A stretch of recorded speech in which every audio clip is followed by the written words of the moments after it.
Next up, only a couple hours after its release, Democrats already calling the new White House refugee pause a, quote, Muslim ban.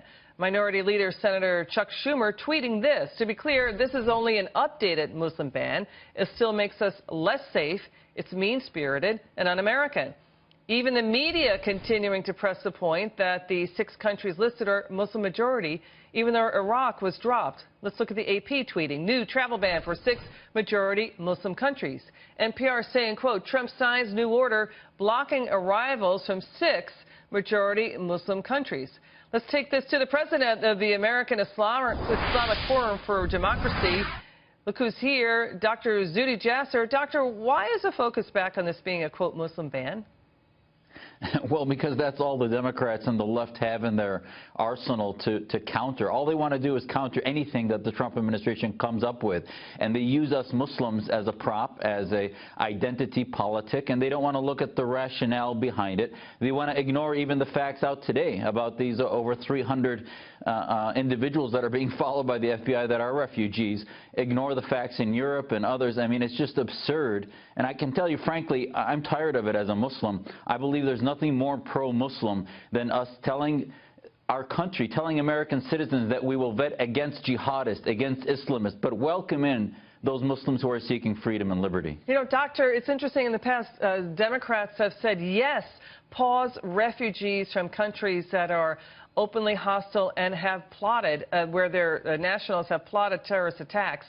Chuck Schumer asked for that back in 2015 after the attacks in Paris. He said we should pause refugees.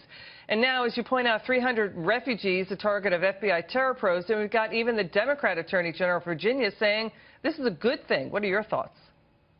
Well, I think, again, their position in 2015 was because they were trying to be to the right of then-President Obama in trying to say that they weren't going to bring in everybody who the Obama administration wanted to bring in. So now they're continuing to ignore the rational approach as Americans, and that it's a privilege to come here. I have family in Syria. I'm glad that it's on the pause list and not on the permanent list. I do think that it's important that we realize that these 6 countries are countries whose governments are unreliable, they're chaotic, they're not allies, we can't trust them, and I hope this is the first step in a long journey in which, Liz, we start to look at vetting against ideologies that we've not even talked about. We haven't been able in the last 8 years to even talk about jihadism, Islamism, the brotherhood mantras, etc., that we need to start vetting against, that I hope this is the first step in doing. You know, Doctor, you make a good point. We are not vetting on ideologies, right? We're not. I mean, their current vetting process is about whether they ever belong to a terror group, whether they support ISIS, etc. And even with that, the statistics in Europe are that 20% have sympathies for ISIS, though they never belonged or anything. But those sympathies should certainly bar them from coming to the United States. So that sympathy comes from global movements such as the Muslim Brotherhood, Jamaat Islamiyya, Wahhabi Islamist movements. Those are things that are ideologies. And by the way, it's not just Islamist groups. I hope any tyrannical fascist group, supporters of Putin's regimes, Assadists, Chinese communist supporters, I hope we would not welcome. So it's very American to vet against tyrannical, theocratic, autocratic ideologies. Dr. Zuhdi Jasser, always terrific to see you, sir. Please come back soon.